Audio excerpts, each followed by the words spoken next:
여러분 반갑습니다. 권영우TV를 찾아주신 구독자님들, 권영우가 올리는 모든 영상은 다 봐야 된다는 생각으로 시청해 주시면 제가 전문가가 아니라서 잘 모르겠어요 라는 말씀을 안 할 것 같습니다. 곧 지금 내 자동차의 증상이 무엇이고 어디서 기인하는 것인가 여러분 스스로도 진단할 수 있다, 이 말씀을 시작으로 오늘 여러분께 드리는 정보는 지긋지긋한 촉매입니다. 도대체 촉매가 무엇이길래 촉매 조각을 먼저 보여드리도록 하겠습니다. 찾아오신 분들한테 많이 보여드렸던 작은 촉매가 아니라 커다란 촉매입니다. 여기 미세한 구멍이 뚫려 있습니다.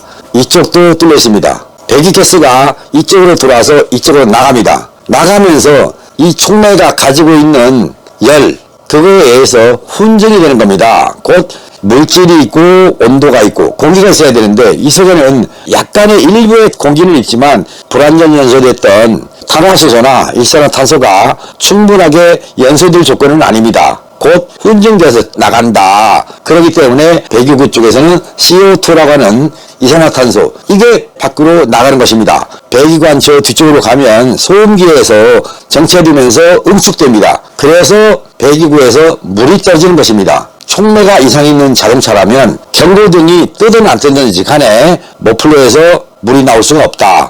오늘 전해드리려고 하는 것은 촉매.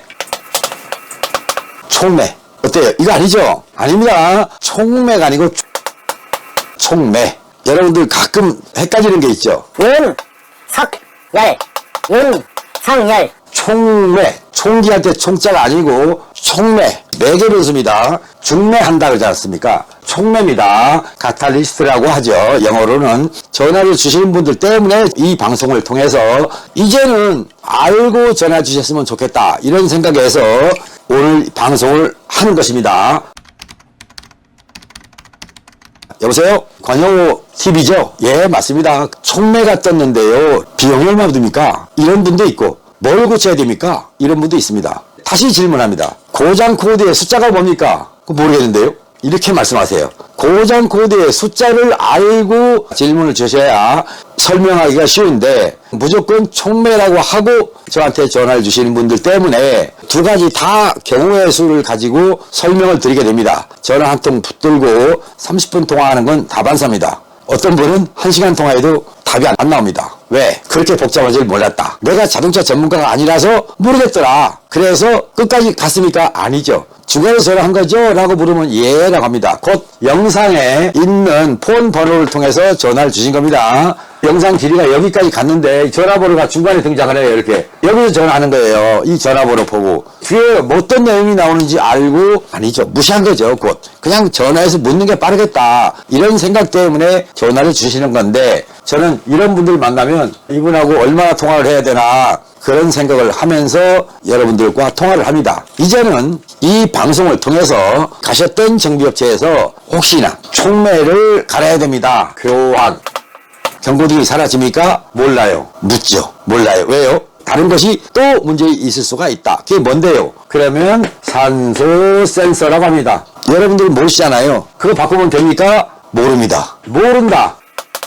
결론은 뭐예요? 결과가 이걸 바꿔서 촉매 경고등이 사라질지, 얘를 바꿔서 사라질지 안 사라질지 모른다는 거예요. 그런데 여기다가 투자를 합니다. 어떻게 하죠? 교환하죠. 일단은 비용 지급하고 그리고 나왔어요. 그런데 어때요? 경고등이 사라져주면 얼마나 좋겠습니까? 그런데 경고등이 안 사라져. 저는 촉매 노타치, 산센서 노타치입니다. 이거 안 하고 정비를 합니다. 그리고 운행을 하면 또 켜져요. 점등.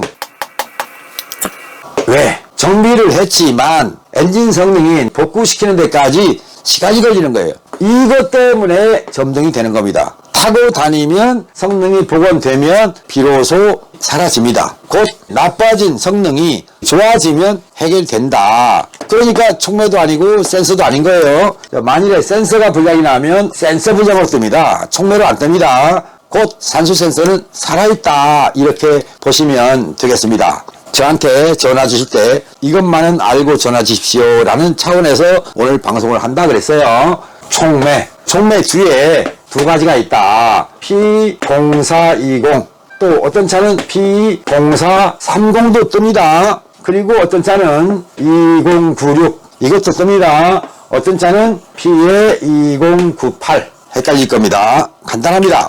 이렇게 구분해서 뱅크 1입니다. 여기는 뱅크 2, 은행 1, 은행 2 이게 아니죠. 간단하게 그려보겠습니다. 4기통 엔진 하나, 둘, 셋, 넷 실린더가 1열로 되어 있죠. 1, 2, 3, 4번.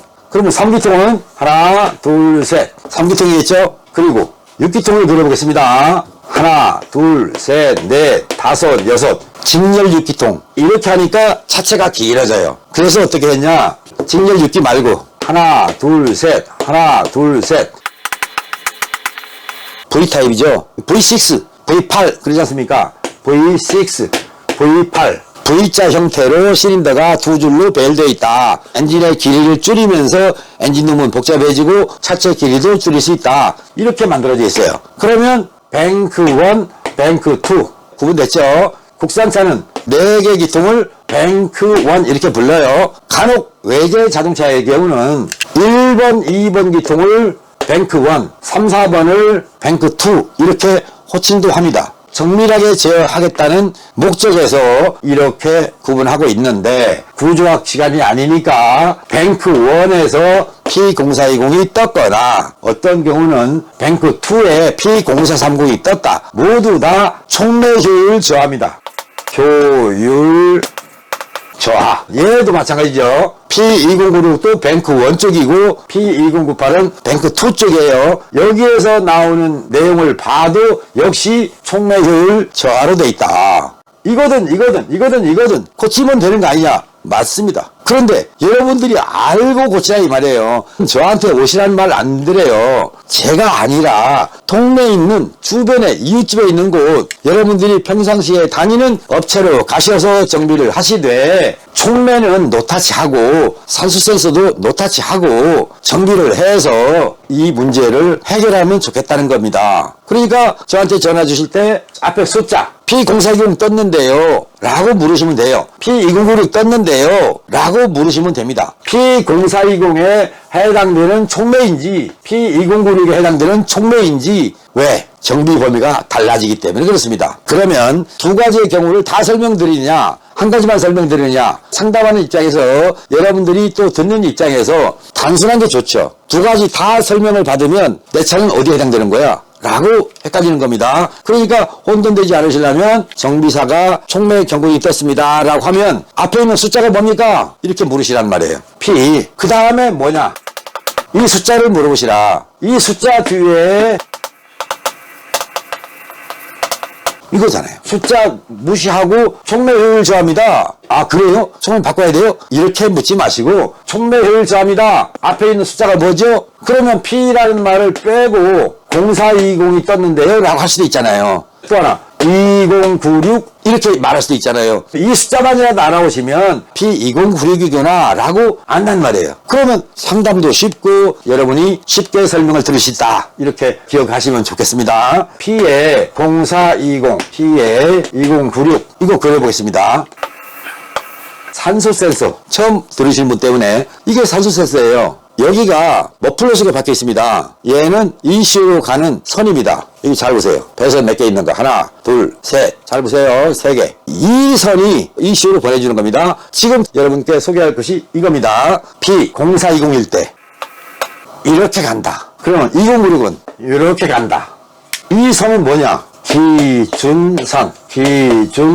산소 센서는 기준선을 중심으로 위에가 있거나 아래가 있거나 위아래로 왔다 갔다 한다. 여기서 어때요? 기준선을 중심으로 오르락내락 하죠. 이렇게 나오면 베스트카입니다.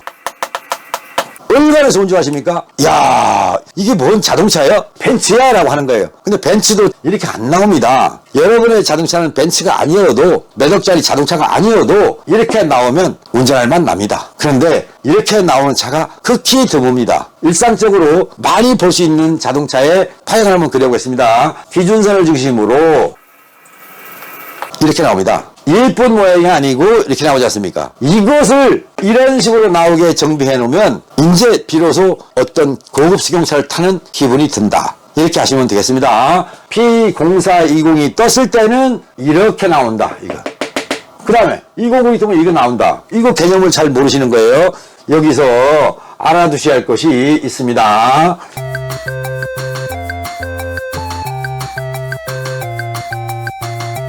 우리 정비사들이 또는 자동차 메이커에서 이렇게 나오는 거는 공연비 희박 파형이라고 합니다. 희박 파형.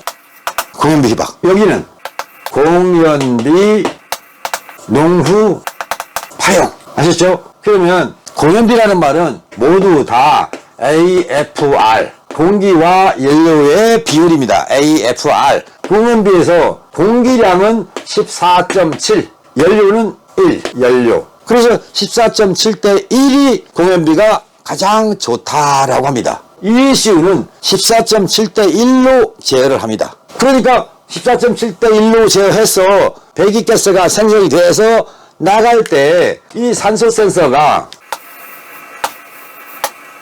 엔진에서 배기가스가 옵니다. 여기 있는 걸 S1. 지금 여러분께 보여드리는 건 이겁니다. 촉매를 거쳐서 나갔을 때 S2에서 나오는 온도가 낮은 영역, 온도가 높은 영역, 고온.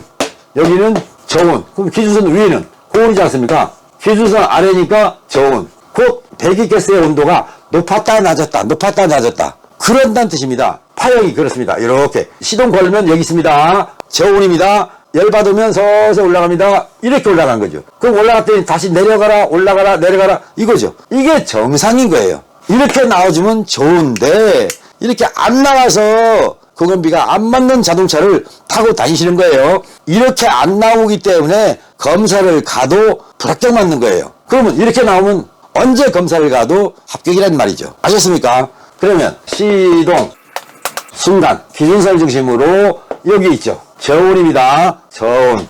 얘를 받습니다. 예열.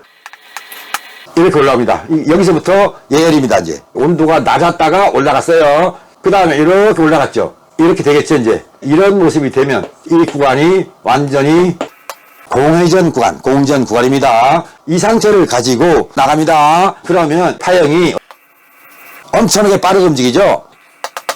주행 또는 고속 이렇게 보면 됩니다. 그런데 속도를 내고 달렸더니 이 파형이 이렇게 가는 수가 있습니다. 일자로 가죠. 꾸불꾸불 하지 않고 일자로 가지 않습니까? 이렇게 가다가 자동차 속도를 줄였어요. 얘가 내려와요.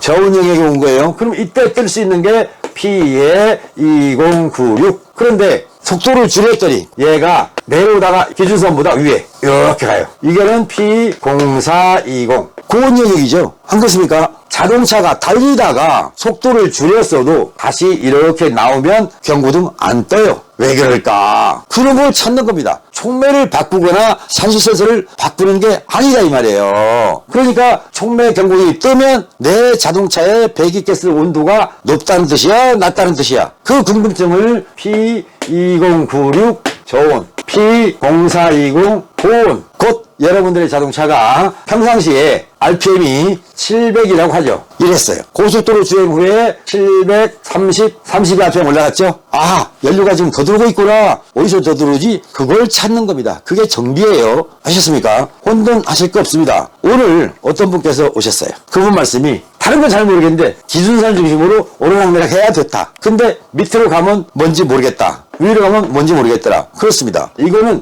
정비사가 찾아서 해결해야 할 문제죠. 여러분들은 오르니까 어떻게 해야 돼요? 내 자동차의 배기가스 온도가 저온일까 고온일까? P0420일까 P2096일까? 또 P0430일까 P2098일까? 이것만 알고 계시면 된다. 배기관으로 뭔가 유입되고 있구나 이런 거. 베르누이 원리를 많이 설명드렸어요. 자동차를 쭉 밟고 가면 점점 차가 무뎌져요. 둔해져요. 배기관으로 외부 공기가 들어가면 차가 안 나간다. 곧 흡입 계통의 문제와 배기 계통의 문제, 압축 계통의 문제. 또 하나, 점화 플러그를 언제 가는지 몰라. 플러그를 볼 때는 뱅크 1이든 뱅크 2든 함께 봐주시고 플러그 간격을 변화를 줬더니 트러블이 온다라고 하면요. 저항을 측정하십시오. 저항이 차이가 많습니다. 저항을 측정했더니 서로 달라. 간격을 맞춰봤자 트러블이 오는 겁니다. 제가요. 스파크 플러그를 가지고 있었어요. 얼마 전에 신품이니까 강도만 조율해서 플러그를 끼워놓고 시동을 걸었더니 막 난리가 났어요. 그래서 플러그를 다시 뺐어요. 저항을 측정했어요. 하나가요 75kΩ 나오는 거예요. 5kΩ 플러그가 75kg가 됐어요. 원기통 실화 아닙니까? 스파크 플러그는 가격도 중요하지만 저항도 측정이 필요하다. 그러니까 신품을 꼈는데요. 뭐 간지 얼마 안 됐는데요. 그건 다 필요 없어요. 플러그 끼울 때 한 번 정도는 저항을 보셔라. 평상시에 고장이 어떤 것인가에 따라서 플러그 간극을 보거나 또는 플러그 저항을 보거나 무시하고 다른 쪽으로 가거나 곧 흡입, 압축, 폭발 세 가지가 잘 되게 만들어주면 자동차 고장 없습니다. 이해되셨습니까? 들어도 모르겠어요. 모르시는 게 정상이에요. 그런데 방송을 여러 개를 보시다 보면 두 번, 세 번 보다 보면 고개를 까딱까딱합니다. 이것만 까딱까딱하는 게 아니고 고개도 까딱까딱해요. 그러니까 고개를 까딱까딱하는 순간이 올 때까지 권영호 TV 영상을 꾸준하게 시청하십시오. 이 영상 말고 다른 영상도 계속 보시면 박사가 됩니다. 나는 정비할 것도 아닌데 맞아요. 정비하라는 게 아니에요. 혹시 압니까? 세월이 바뀌어서 내가 많이 하다 보면 정비 분야로 뛰어들 수도 있습니다. 그런 분 의외로 많습니다. 제자 중에도 있고요. 그리고 혹시 여러분들 내 차를 내가 한번 고쳐보고 싶다 하는 분이 계시다면 찾아보십시오. 리프트 빌려드리겠습니다. 망설이지 마시고요. 필요하면 부속도 바꾸시고 일명 DIY 정비를 할 수 있도록 제공해드리겠다. 이 자리를 빌어서 말씀드립니다. 오늘 또 많은 돈을 절약했구나 라고 생각하시고 권영호 TV 채널에 애정을 가져주시고 또 궁금하신 거는 질문도 해주시고 대신에 적당히 알고 질문 주시면 대화가 쉽고 재미가 있는데 제가 자동차 전문가가 아니라요 모르겠어요. 울상 짓지 마십시오. 모르시면 배우시면 됩니다. 곧 여러분들이 하나하나 터득해가는 세월이 쌓이면 쓸데없는 정비 안 하게 된다. 이렇게 말씀을 드리면서 지금까지 시청해주신 여러분 모두에게 행운이 있기를 빌겠습니다. 고맙습니다. 바이바이.